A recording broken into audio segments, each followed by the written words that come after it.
नमस्कार साथियों, आपका बहुत बहुत स्वागत है हमारे YouTube प्लेटफॉर्म पे।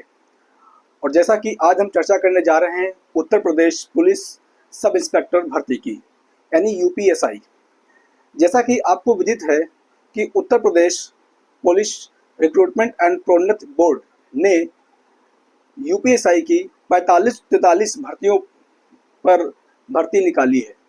ऐसे में जो भी यूपीएसआई के जो एस्पिरेंट हैं वो अपनी जी जान से मेहनत करना स्टार्ट कर दिया है।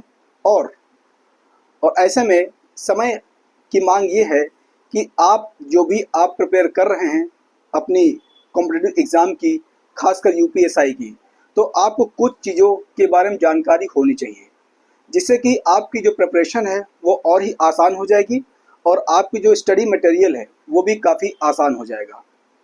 तो आज हम इस वीडियो में चर्चा करेंगे कि सबसे पहले यूपीएसआई का सिलेबस क्या है, प्लस कितने परसेंटेज हर सब्जेक्ट में आने चाहिए जिससे कि आप पेपर को क्वालिफाई कर सकें। तीसरी बड़ी चीज़ ये है कि सिलेबस में कौन कौन से कॉम्प्लेक्सिटी है, प्लस कौन कौन से ऐसे क्रिटिकल कंडीशंस हैं जहां पर आप फंस सकते हैं। तो बिना देरी किए हुए चलिए स्टार्ट करते हैं आज का वीडियो। तो सबसे पहले हम बात करेंगे यूपीएसआई।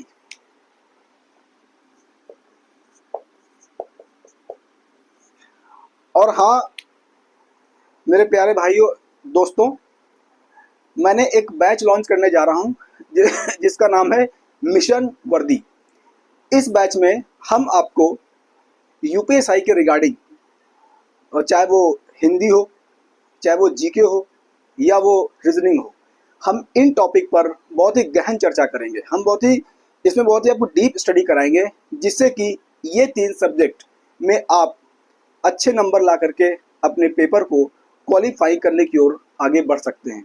रही बात मैथमेटिक्स की, तो मैथमेटिक्स मैं इस प्लेटफॉर्म नहीं पढ़ाएंगे, केवल 3 सब्जेक्ट जो आपके कोर सब्जेक्ट हैं उस पर हम चर्चा करेंगे। और आई होप अगर हमारे इस प्लेटफॉर्म से अगर आपने स्टडी कर लिया तो मैं गारंटी देता हूं कि आपके जो तीनों, जो चाहे वो जनरल हिंदी हो, जीके हो या आपकी रीजनिंग हो इसमें आप बड़ी आसानी से पेपर को क्वालिफाई कर लेंगे। तो चलिए स्टार्ट करते हैं। देखिए, हमने जो अपने बैच का नाम रखा है वो रखा है मिशन।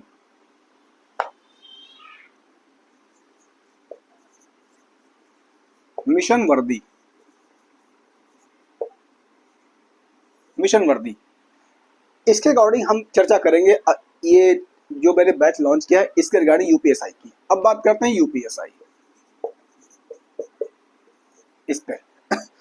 तो सबसे पहले आपको बताना चाहूंगा कि इसका जो सिलेबस है वो इतना ब्रॉड नहीं है, एक लिमिटेड सिलेबस है, जिसमें आपको सबसे पहले क्या पूछा जाएगा। सिलेबस देखिए, सबसे पहले पूछा जाएगा जनरल हिंदी, यानी कि सामान्य हिंदी। इसके बाद आपको पूछा जाएगा जनरल नॉलेज, यानी कि जीके।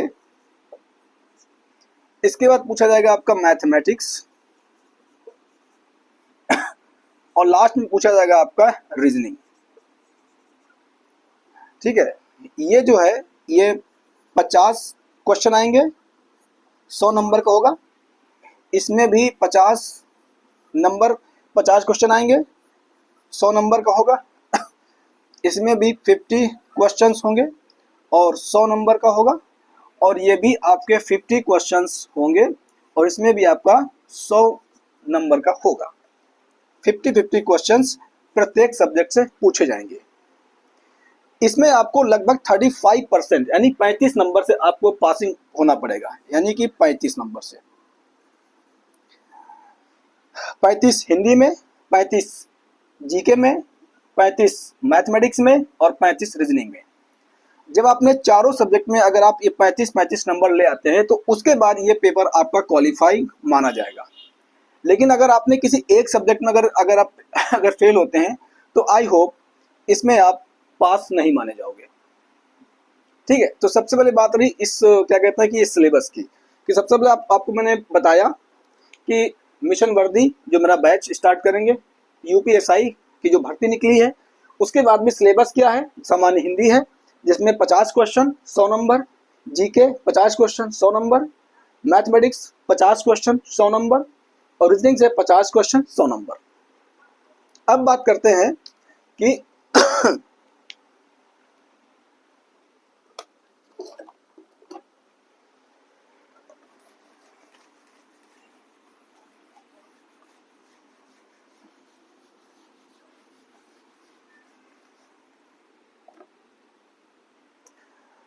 अब देखिए टोटल हुआ 200 क्वेश्चन, यानी कि 200 क्वेश्चन और 400 मार्क्स, ये टोटल हो गया। जो टाइम इसमें दिया गया है, टाइम लगभग 2 घंटे 30 मिनट, यानी कि लगभग 2.5 घंटे का क्वेश्चन आपका होगा।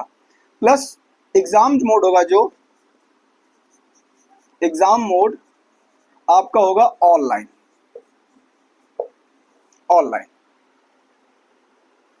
ठीक है, 200 क्वेश्चन 400 नंबर, टाइम 2.5 घंटे, एग्जाम मोड ऑनलाइन, यानी कि ये परीक्षा ऑफलाइन एग्जाम नहीं होगा इसका। अब बात करते हैं कि इसमें और आप इसमें क्या ऐड करेंगे जिससे कि आपकी जो तैयारी है उसमें चार चांद लग सके और आपकी प्रिपरेशन में एक बूस्टिंग पावर आपको दिखे। तो उसके सबसे पहले मैं आपको बताना चाहूँगा कि सबसे पहले हम बात करेंगे, एक डीपली एनालिसिस करेंगे सिलेबस का, यानी डीपली एनालिसिस करेंगे, डीपली एनालिसिस करेंगे सिलेबस का। उसके बाद हम बात करेंगे प्रीवियस ईयर्स के क्वेश्चन, यानी कि पीवाईक्यू पर काम करेंगे। यानी कि देखिए, जब आप सिलेबस पढ़ेंगे उसके बाद में आप जब पीवाईक्यू लगाएंगे तो इससे आपकी जो एक अप्रोच है, जो आपकी जो स्टडी मतलब एक डायरेक्शन है, वो आपकी क्लियर हो जाएगी।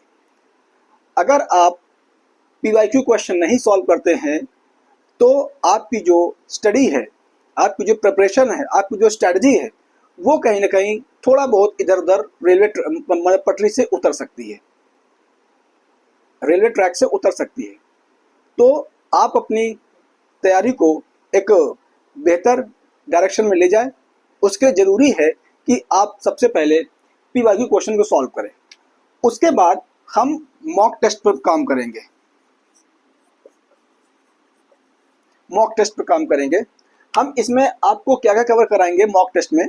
सबसे पहले हम कवर कराएंगे आपको सामान्य हिंदी, यानी जनरल हिंदी, जीके और रीजनिंग, प्लस साथ ही साथ जो प्रीवियस क्वेश्चन जो अदर एग्जाम के जैसे होते हैं, जैसे आपका यूपी कांस्टेबल हो गया, प्लस यूपी पीसीएस लोअर हो गया, तो हम उन क्वेश्चंस को भी आपके यूपीएसआई बैच में इंक्लूड करेंगे, जिससे कि आपकी जो प्रिपरेशन है वो कहीं ना कहीं और स्ट्रांग हो जाएगी और आप एक बेहतर कंडीशन में एक बेहतर परफॉर्मेंस देने की ओर आगे बढ़ेंगे। तो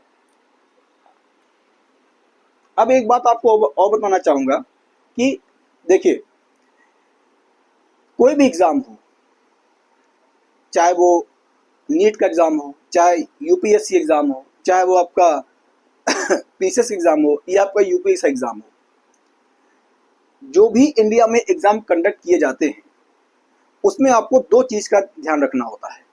पहला, आपकी एक सही अप्रोच प्लस आपकी एक सही स्ट्रैटेजी प्लस आपका एक बेहतर कोच, जो आपको सिलेबस के अकॉर्डिंग प्लस पीवाईक्यू के अकॉर्डिंग आपको स्टडी करा सके, आपको पढ़ा सके, आपको आपको एक सही डायरेक्शन को ले जा सके। क्योंकि लगभग ये मान चलो 30 से 35 लाख फॉर्म भरे जाएंगे और सिर्फ सीटें हैं 4543। ऐसे में कंपटीशन टफ है। तो जो स्टूडेंट, जो एस्पिरेंट फुली प्रिपेयर्ड होना चाहते हैं, यानी फुल डेडिकेशन के साथ पढ़ना चाहते हैं, वो हमारे प्लेटफॉर्म पर जुड़े। साथ ही साथ हम आपको एक बात ये भी क्लियर करना चाहेंगे कि यूपीएससी के पेपर इतना इजी नहीं आएगा, पेपर का लेवल अच्छा खासा होगा। तो इसलिए आपसे मैं रिक्वेस्ट करता हूं अपने प्लेटफॉर्म के माध्यम से कि हम आपको लगभग यूपीएससी या पीसीएस लेवल तक की टच कराएंगे आपको क्वेश्चंस, ताकि आपकी एक बेहतर प्रिपरेशन और स्ट्रेटजी हो सके, प्रिपेयर हो सके आप। और दूसरी बड़ी बात यह है कि कोई भी एग्ज़ाम हो, कोई भी प्रिपरेशन हो, उसके लिए पैसेंस होना बहुत जरूरी होता है। अगर आपके अंदर पैसेंस नहीं है, अगर आपके अंदर डेडिकेशन नहीं है, हार्ड वर्किंग नहीं है, तो आप लोग इस एग्ज़ाम को छोड़ सकते हैं। लेकिन अगर आपके अंदर पैसेंस है, तो डेडिकेशन है, तो आप इस एग्ज़ाम को आसानी से क्रैक कर ले जाएंगे।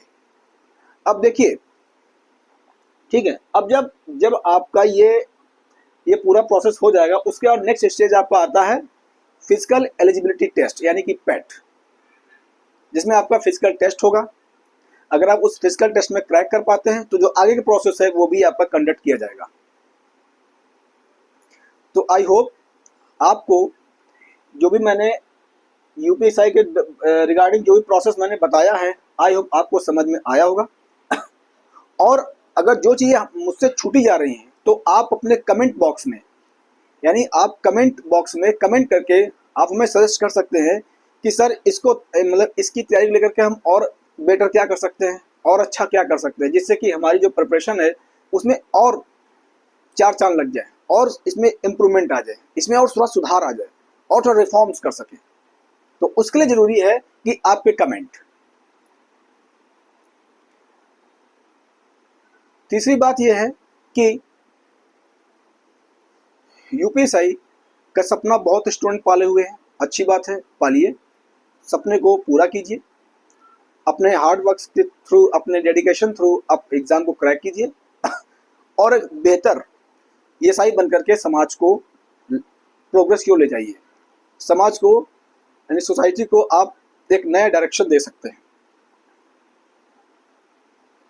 क्योंकि बहुत से जो यूपीएसआई की तैयारी करना चाहते हैं वो कहीं ना कहीं अपने ओहदे, अपने रुतबे का मिसयूज़ करेंगे। लेकिन आप एक पब्लिक सर्वेंट हैं, आपके अंदर एक कॉन्स्टिट्यूशन का एक भार होता है, एक लोड होता है, आप एक सोसाइटी के एक रिस्पॉन्सिबल पर्सन होते हैं, आप एक सोसाइटी के एक पिलर होते हैं, आप पर लॉ एंड ऑर्डर की जिम्मेदारी होती है, क्राइम फ्री स्टेट होने की आपके अंदर रिस्पॉन्सिबिलिटी होती है।